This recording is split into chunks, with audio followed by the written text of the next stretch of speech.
भाजपा कुछ नया नहीं कर रही है, तो अमित शाह कहते हैं कि देखिए आप पढ़ लीजिए, ये नारी शक्ति बिल है, नारी शक्ति वंदन बिल है, बहुत अलग है। क्या कहना चाहेंगे आप?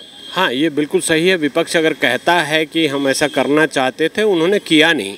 अगर किया नहीं तो कानून बना नहीं, उन्होंने कोई बिल ड्राफ्ट किया नहीं, कोई बिल पे टेबल किया नहीं, कोई बिल पे चर्चा हुई नहीं कभी। तो ये बेकार की बात है, राजनीति है, कोरी राजनीति है।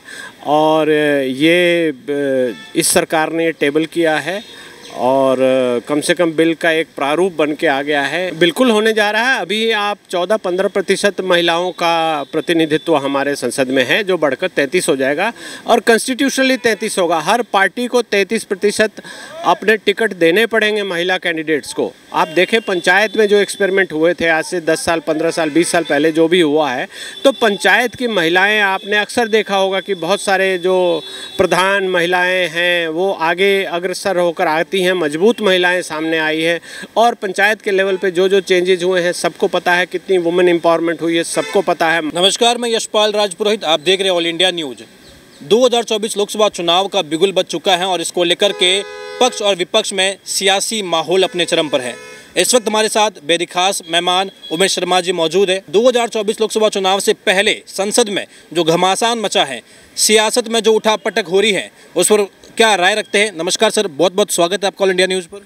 जी बहुत बहुत धन्यवाद। और ये जो सियासत में घमासान है, ये मूलतः देखा जाए तो रिजर्वेशन देने की बात है। और अपर हाउस में, हमारे लोकसभा में और सारे विधानसभाओं में भी 33% का जो रिजर्वेशन है वो महिलाओं को दिया जाएगा। तो ये एक स्वागत के लायक कदम है।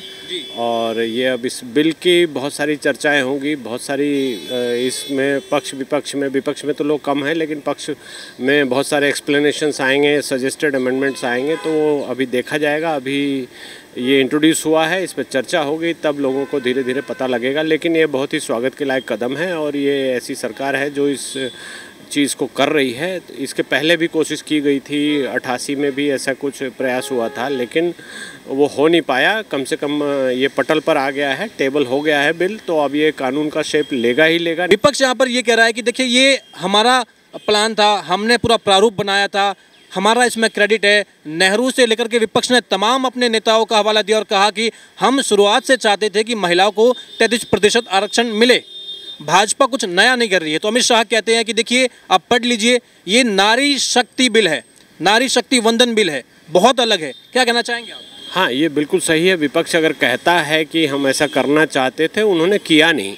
अगर किया नहीं तो कानून बना नहीं, उन्होंने कोई बिल ड्राफ्ट किया नहीं, कोई बिल पे टेबल किया नहीं, कोई बिल पे चर्चा हुई नहीं कभी। तो ये बेकार की बात है, राजनीति है, कोरी राजनीति है। और ये इस सरकार ने टेबल किया है और कम से कम बिल का एक प्रारूप बन के आ गया है, शेप ले गया है बिल, इसमें प्रोविजंस आ गए हैं।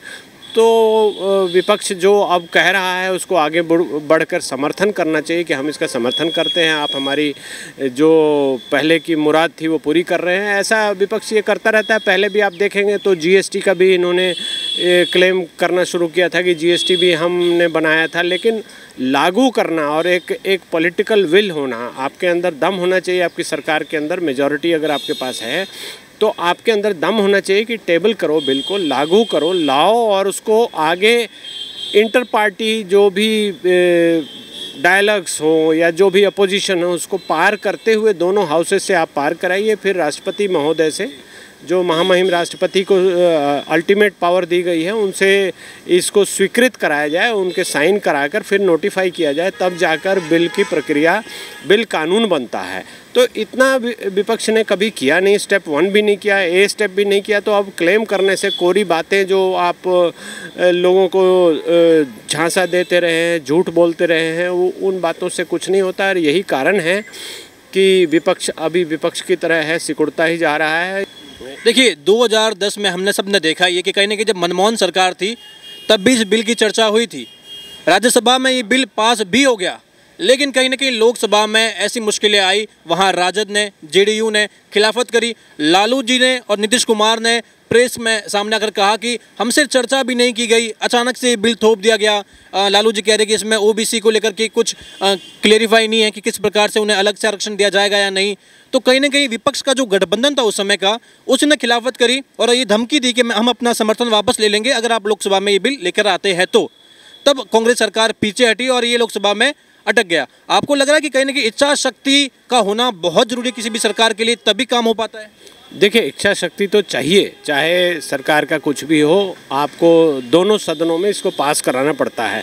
आप एक जगह टेबल कर दें, ऐसा भी तो हो सकता है कि उनकी एक फिक्सिंग थी कि हम टेबल करेंगे, आप विरोध करना, हम इसको लटका के रखेंगे, तो इन्होंने किया नहीं। बिल जब एग्जीक्यूट हो जाए, बिल आप किसी तरह से करके, आपके पास अगर मेजॉरिटी है और मेजॉरिटी को मैनेज करके आप सारी पार्टियों को कंसेशंस देकर या जो भी विरोध कर रहे हैं उनके विरोध को ओवरकम करके, या जिससे जो डायलॉग हो सके, बहुत सारे, क्योंकि राजनीति में जो बहुत सारी बातें होती हैं, बहुत सारे कंसेशंस की बात होती है, गिव एंड टेक होती है, तो वो करके और बिल को पास कराने की जिम्मेवारी रूलिंग पार्टी की है और ऐसा वो करने से अक्षम रहे हैं। इसलिए उनका जो ये क्रेडिट लेने का है, ये कहीं से भी जस्टिफाइड नहीं है और वो क्रेडिट बिल्कुल ही नहीं ले सकते, लेना भी नहीं चाहिए और देना भी नहीं चाहिए।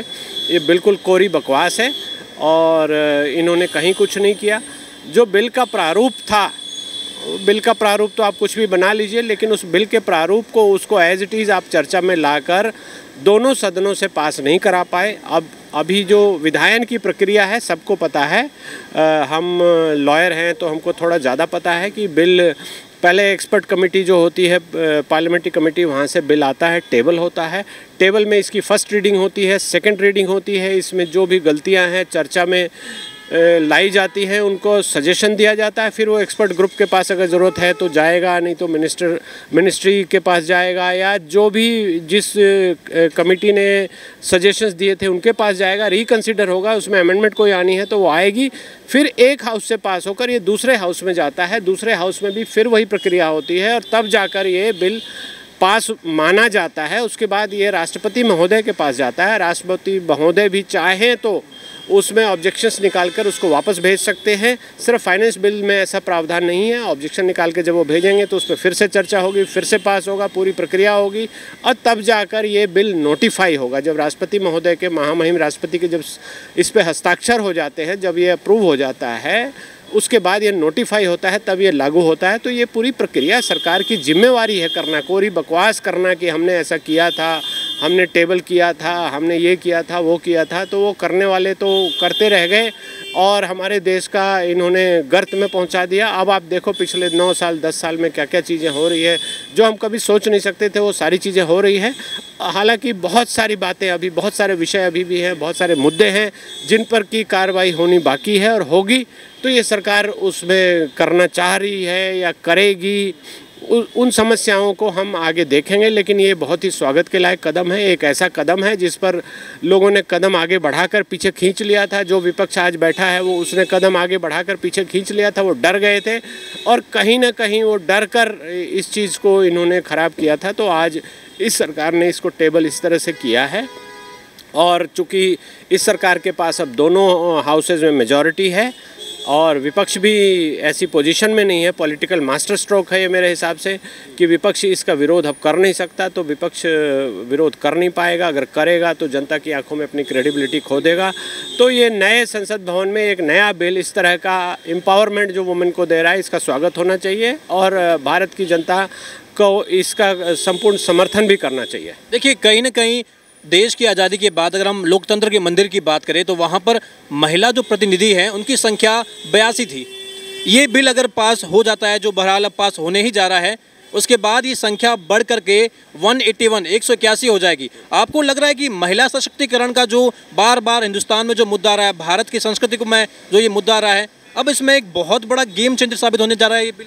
बिल्कुल होने जा रहा है। अभी आप 14-15% महिलाओं का प्रतिनिधित्व हमारे संसद में है, जो बढ़कर 33 हो जाएगा और कॉन्स्टिट्यूशनली 33 होगा। हर पार्टी को 33% अपने टिकट देने पड़ेंगे महिला कैंडिडेट्स को। आप देखें पंचायत में जो एक्सपेरिमेंट हुए थे आज से 10 साल, 15 साल, 20 साल पहले जो भी हुआ है, तो पंचायत की महिलाएं आपने अक्सर देखा होगा कि बहुत सारे जो प्रधान महिलाएं हैं वो आगे अग्रसर होकर आती हैं, मजबूत महिलाएं सामने आई हैं और पंचायत के लेवल पे जो चेंजेस हुए हैं सबको पता है, कितनी वुमेन एम्पावरमेंट हुई है सबको पता है, महिलाओं का स्तर कितना बढ़ा है, कितनी एम्पावर्ड हुई है, कितनी हेल्पलेसनेस को ख़त्म किया है। तो उसी तरह से हमारे विधायन की प्रक्रिया में, हमारे रिप्रेजेंटेशन की प्रक्रिया में, इस सब में भी महिलाओं का जो ये शेयर आएगा ये बहुत ही अच्छा होगा और 33% एक बहुत ही सम्मानजनक शेयर है और ये बढ़ता ही जाएगा ऐसा मुझे लगता है, बढ़ना भी चाहिए। और चूँकि महिला आधी आबादी को हमारे रिप्रेजेंट करती है तो आधा शेयर तक ये जाना भी चाहिए, मुझे ऐसा लगता है और मेरा ऐसा मानना भी है। देखिए, एक बात होती है कि कोटे के अंदर कोटा, यानी कि रिजर्वेशन इन रिजर्वेशन। कहीं ना कहीं हिंदुस्तान की सियासत में जब बात आती है तो ग्रामीण क्षेत्र एक अहम रोल निभाता है। कहा जाता है कि जो ग्रामीण महिलाएं हैं उन्हें काफ़ी चीज़ों से वंचित रखा जाता है। इस बिल को लेकर के ये कहा जा रहा है कि अगर 33% जो आरक्षण है, अगर इसमें और रिजर्वेशन नहीं दिया गया तो जो ग्रामीण महिला है वो पिछड़ जाएगी और केवल जो शहरी महिलाएं हैं वो इसका लाभ उठा पाएगी। आपको लग रहा है कि ये कोटे के अंदर कोटा वाला जो धारणा है, जो नीति है, इस पर भी कोई काम होना चाहिए?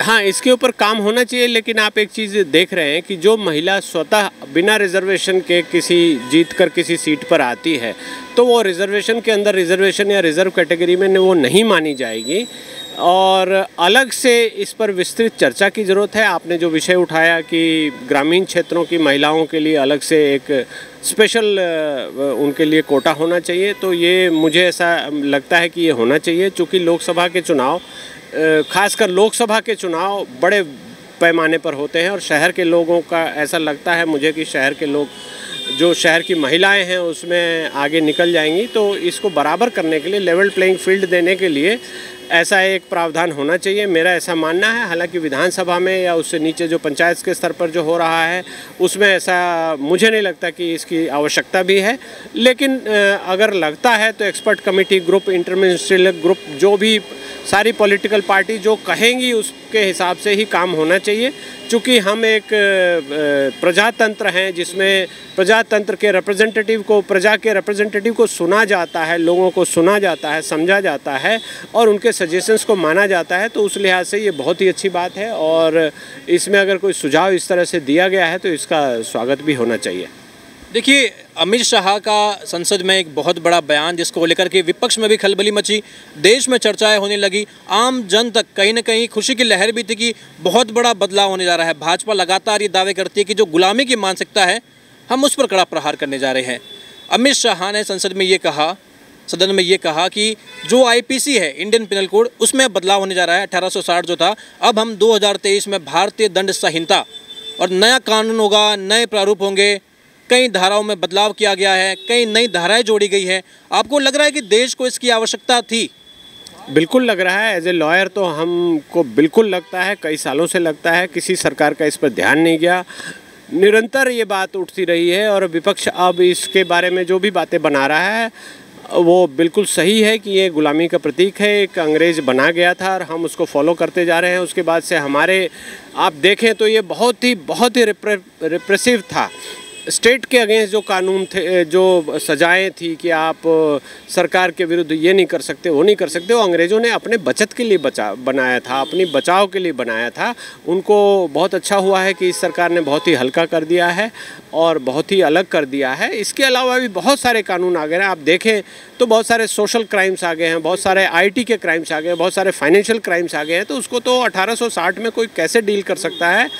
वो बहुत सड़ा गला था, उसको चेंज होने की आवश्यकता थी। वो एक ढांचा था जिसको हम ढोए जा रहे थे और किसी सरकार ने कभी किसी में हिम्मत नहीं हुई कि इन चीज़ों को उठाए और इन चीज़ों पर कार्रवाई करे। तो ये बहुत ही अच्छा कदम है और होना चाहिए।